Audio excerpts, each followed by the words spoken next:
Durante a Guerra Fria, a CIA não lutou apenas com armas e espiões. Ela lutou com mentiras, dinheiro e manipulação. De 1953 em diante, uma série de golpes orquestrados pelos Estados Unidos redesenhou o mapa político do planeta. Irã, Guatemala, Cuba, Brasil, Chile, Vietnã. O objetivo declarado? Proteger o mundo do comunismo. Mas os documentos desclassificados contam outra história: proteger os lucros corporativos e o domínio americano. Tudo começou em 1953, no Irã, quando a CIA derrubou o primeiro-ministro Mohammad Mossadegh, o homem que ousou nacionalizar o petróleo. A Operação Ajax se tornou um modelo para todos os golpes seguintes: comprar generais, manipular a imprensa, financiar protestos e substituir democracias por ditaduras aliadas. O Irã perdeu sua liberdade, mas o Ocidente manteve o seu petróleo. E a CIA descobriu algo poderoso: mudar governos podia ser rápido, barato e rentável.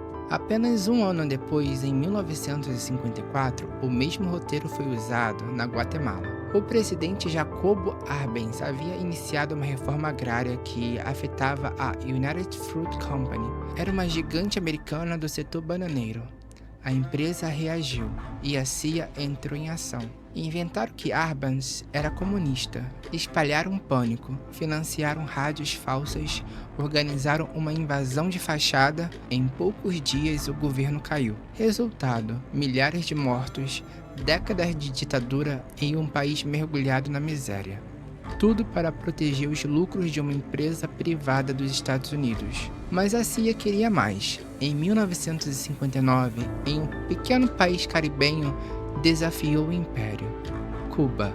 Quando Fidel Castro derrubou o ditador pró-americano Fulgêncio Batista e nacionalizou as empresas estrangeiras, os Estados Unidos responderam com tudo: bloqueios, sabotagem, tentativas de assassinato e o infame Plano da Baía dos Porcos. Foi o primeiro grande fracasso público da CIA, mas a lição foi clara: se não fosse possível derrubar um governo, isole-o, destrua sua economia e espere ele apodrecer. Na década de 1960, o foco da CIA voltou-se para a América Latina. Em 1964, o Brasil se tornava o novo alvo. O presidente João Goulart, acusado de simpatizar com o socialismo, planejava reformas trabalhistas e nacionalizações. Os Estados Unidos financiaram jornais, distribuíram panfletos e apoiaram generais dispostos a tomar o poder.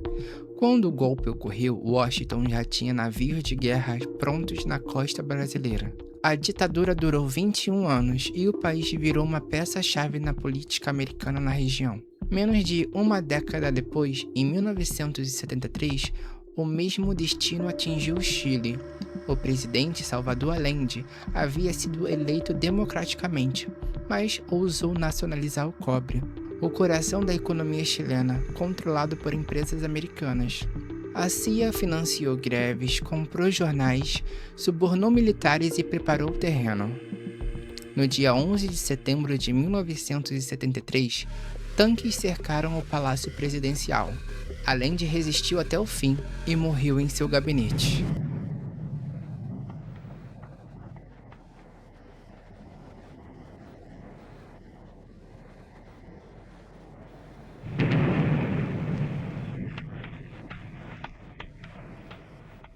O general Augusto Pinochet assumiu o poder, e o Chile se transformou em um laboratório do neoliberalismo. A democracia chilena foi o preço da liberdade econômica americana. Enquanto isso, no Sudeste Asiático, a CIA travava uma guerra diferente, uma guerra invisível. O Vietnã se tornaria o maior trauma político e moral dos Estados Unidos. O pretexto foi o incidente do Golfo de Tonkin, fabricado para justificar a invasão. Milhões morreram. E, no fim, os Estados Unidos perderam. Mas a lição estratégica ficou: a verdade pode ser moldada, desde que o público acredite no inimigo. Do Irã ao Vietnã, a CIA criou um padrão repetitivo. Primeiro, rotular o inimigo como uma ameaça comunista, financiar elites locais, criar caos e pedir ajuda americana, instalar regimes dóceis aos interesses corporativos. A justificativa era a liberdade. O resultado foi o medo. Tim Weiner, no livro O Legado das Cinzas, mostrou que os mesmos homens estavam por trás de quase todos esses golpes. Alan Dulles, John Foster Dulles, Kermit Roosevelt, todos moveram os fios de uma mesma marionete, o poder econômico. Para eles, democracia era aceitável apenas quando votava corretamente, e quando não votava, o exército era o voto final. Mas essa política teve um custo. Cada golpe deixava um legado de ditaduras, tortura e instabilidade. Cada país derrubado se tornava mais anti-americano. O Irã virou uma revolução. A Guatemala mergulhou em guerra civil. O Chile viveu décadas de trauma. O Vietnã ainda sangra em lembranças. O Império venceu batalhas, mas criou seus próprios inimigos. Hoje, o roteiro mudou, mas o método permanece. Não se fala mais em combater o comunismo, mas em defender a democracia ou proteger os direitos humanos. O disfarce é novo, a lógica é antiga. Basta olhar o Irã moderno, ainda sob sanções, ameaças e sabotagens. Ou a Venezuela, isolada economicamente para tentar controlar o seu petróleo. Em 2019, os Estados Unidos reconheceram um presidente paralelo na Venezuela, tentando repetir o velho roteiro: instabilidade, pretexto e intervenção. Mas o mundo mudou. As redes sociais expõem o que antes era segredo. A nova guerra da CIA é a desinformação, travada online e em tempo real. Os golpes não precisam mais de tanques. Bastam sanções, campanhas de mídia e manipulação econômica. A arma é a narrativa. O campo de batalha é a opinião pública. Irã, Venezuela, Síria, Bolívia. Cada vez que um país tenta se libertar do sistema financeiro dominado pelo Ocidente, a resposta é sempre a mesma: crise, isolamento e mudança de regime. A diferença é que agora todos podem ver o padrão. Os arquivos da CIA estão abertos. Os documentos confirmam o que antes era teoria da conspiração. O Império não precisa admitir, a história já o faz. E o mais impressionante, o plano original de 1953 continua funcionando, porque a maioria das pessoas ainda acreditam que é sobre democracia. Do Irã à Venezuela, o que está em jogo nunca foi ideologia, foi e sempre será recursos e o poder, o controle do petróleo, das rotas, das economias e, sobretudo, da narrativa. As democracias que ousam agir por conta própria se tornam alvos. E a CIA aprendeu a lição.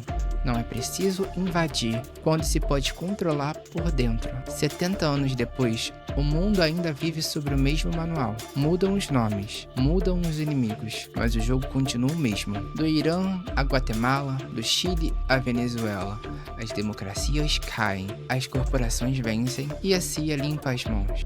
Este é o legado das cinzas do Império Americano. Você percebe esse padrão se repetindo hoje? Deixe seu comentário. E no próximo vídeo vamos revelar como as novas tecnologias estão substituindo os velhos golpes.